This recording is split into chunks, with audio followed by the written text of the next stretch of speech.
Power loops. This is a particular move that I can use to explain a lot of things that I discuss in my other videos regarding props and whatnot, and it might help give you some insight as to how to better set up your quad actually. So the first thing I'm going to explain is the camera angle for doing power loops is very, very, very important.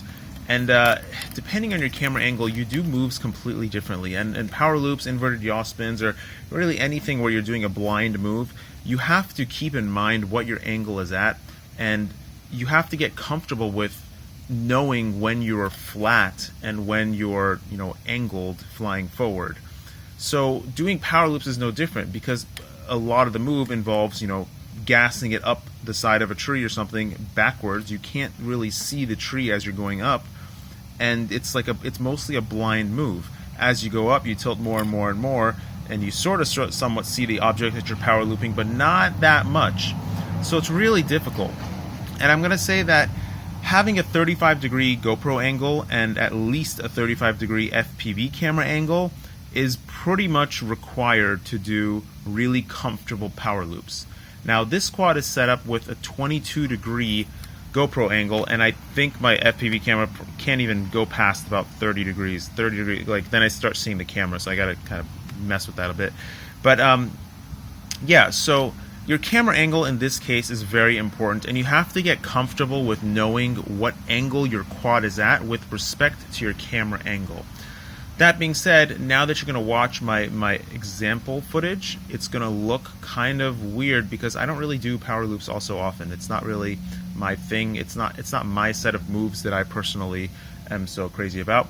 But let's talk about just the ins and outs and basic things of power loops. So the last video that I did on dives or split S's is very, very similar. The half of a power, split S is basically half of a power loop. So I'm not going to talk about the exit or anything like that. I'm going to talk about the actual power loop itself. So how do you actually do a power loop? Really nothing special. Take the controller and you start pulling up as you give it gas. As you give it gas, once you get to the top, you've kind of max throttle, and then you slowly bring the throttle down. That's the most ideal way to do a power loop. You don't want to do one of these things where you're pumping the gas. You want to try and keep the gas really smooth, all the way up and all the way down. Smooth up, down, smooth up, down. The throttle management of a power loop is probably one of the hardest aspects. Throttle management in general is one of the hardest aspects of flying. So now let's talk about what the quad does in the air when you actually do the power loop. Let me use this as the demo quad. Again, the camera angle is going to make a huge difference in the way you do this and the way it works. But right now I'm going to talk about disc loading and how that affects the power loop and the way your quad moves in the air with respect to doing power loops in general. So one thing that people talk about very often is drift, and pilots that are very experienced and have felt drift and have felt quads that don't have drift know exactly what it is, exactly what they're talking about, and exactly what to do to improve it. What drift is the easiest way to explain it is a power loop. Okay, so a quad, when it's flying, we're not flying level, we're usually flying at an angle. But I'm gonna show you at a level like a plane first. So quads don't fly like planes. Planes, if a plane does a power loop, it goes like this.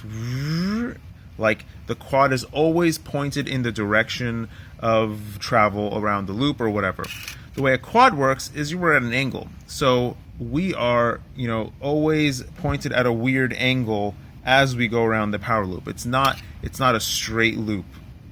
I hope that makes sense. It's kind of a difficult concept to even understand to begin with. But we're at an angle. And so what drift is we're going forward really, really fast, and then we start pulling up to do the power loop, but we're still drifting forward. And so we have to start pulling up more and more and more to get it to actually initiate the power loop. And if you take a look at my trajectory, I'm literally drifting up this loop, like at weird, obscure angles. It's not doing what I want it to. So if we fly at this angle forward, and then we try to do a power loop, it doesn't go like this. It doesn't do that. It does this.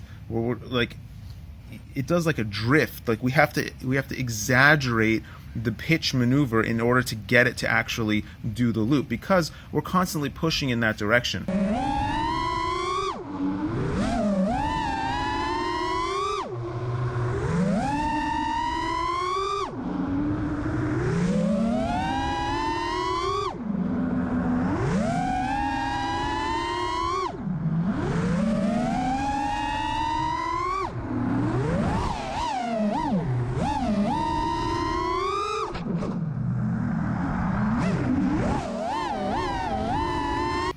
I hope that made sense.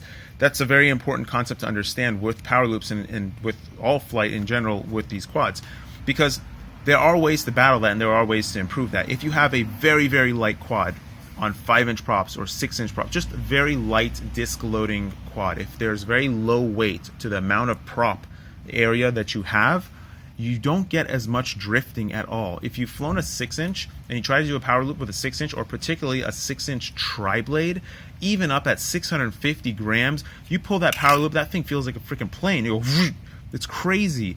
But on a 5-inch, especially something like this, which you're flying up around 580, 570 grams, like that's a hefty load for 5-inch props, especially just a tri-blade.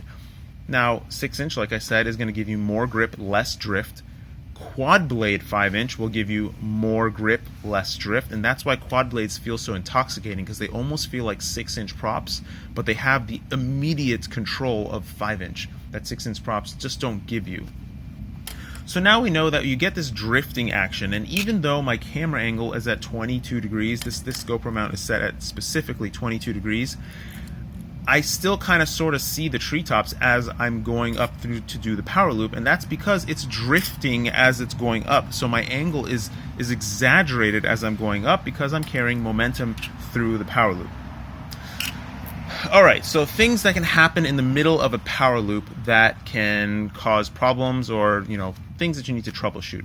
One of the things is you go up, you don't give it enough gas and you don't pull up hard enough, and so you don't actually get the reversed momentum. You kind of just go up, up, up, up, up, and then you think you're reversed, and you start rolling, you start pitching forward, and you don't really end up backwards, you end up forward. You just kind of do like a loop-de, like a alley-oop. You didn't really do a power loop.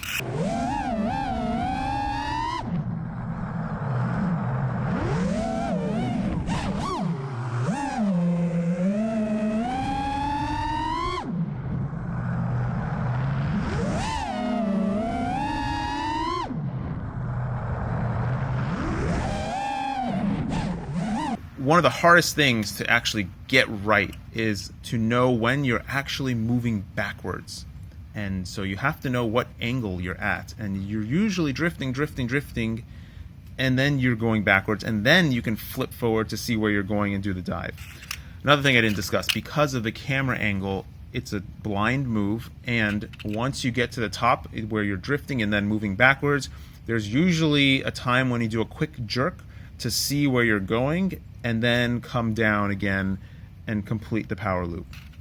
That quick jerk can be negated if your camera angle is at least at 35 degrees. When you're at 35-degree camera angle, it's much easier to see where you're going. You can spot your exit much easier, and it's simpler to do power loops. In fact, power loops at 60-degree camera angle are way easier to do than power loops at 20-degree camera angle. It's no longer a blind move. And unfortunately, I don't have a quad set up to do maneuvers at such a steep angle because I've taken everything apart, but I think I will need to, because a lot of moves that I will start discussing in the future will require me to show differences in camera angle, which totally change the way you do the move. So if you want to do really nice power loops, use a very, very high camera angle, and that'll make you do really good power loops, but it kind of compromises all your other style of flying, which is why I kind of like the 22-degree camera angle. I mean, I'm kind of getting tired of it because I just fly really fast, so I'm usually just looking at the ground. I mean, the GoPro is just looking at the ground as I'm flying forward, and you're only really seeing the edge of the horizon. I feel like I'm gonna have to move my camera angle up. I think I'm gonna go up to 30 degrees because of the way that I specifically fly. I usually fly pretty fast. The trouble with having a 30-degree camera angle is that I can't fly slow then and actually see my subject. So if I'm chasing a car around or something, cars are very slow compared to our quads, it's difficult, but it lets me do power loops much easier. So that's the very basic power loop.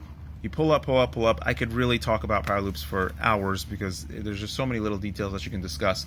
And then the next thing I'm going to tell you about is the fakie loop, which is not a full power loop where you're going up, you're going up, going up. Once you start moving backwards, instead of flipping back to see where you're going and then coming down out of the power loop, you flip forward, and then it looks like you're soaring backwards.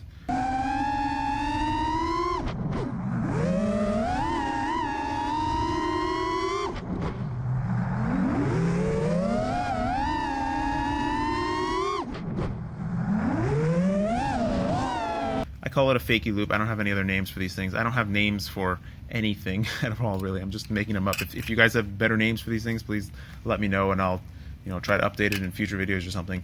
But the fakie loop is basically you go up, and then at the time when you're going to flip back to see where you're going, when you know you're moving backwards, you just flip forward, and then it looks like you're soaring backwards. So this can also be considered like an inverted reverse float, because, well, the important part of this move is to know when you're actually moving backwards, and that's when you know that, okay, I'm going to get backwards momentum, and then I can flip back and then see where I'm going and come down out of it. It makes it look really pretty.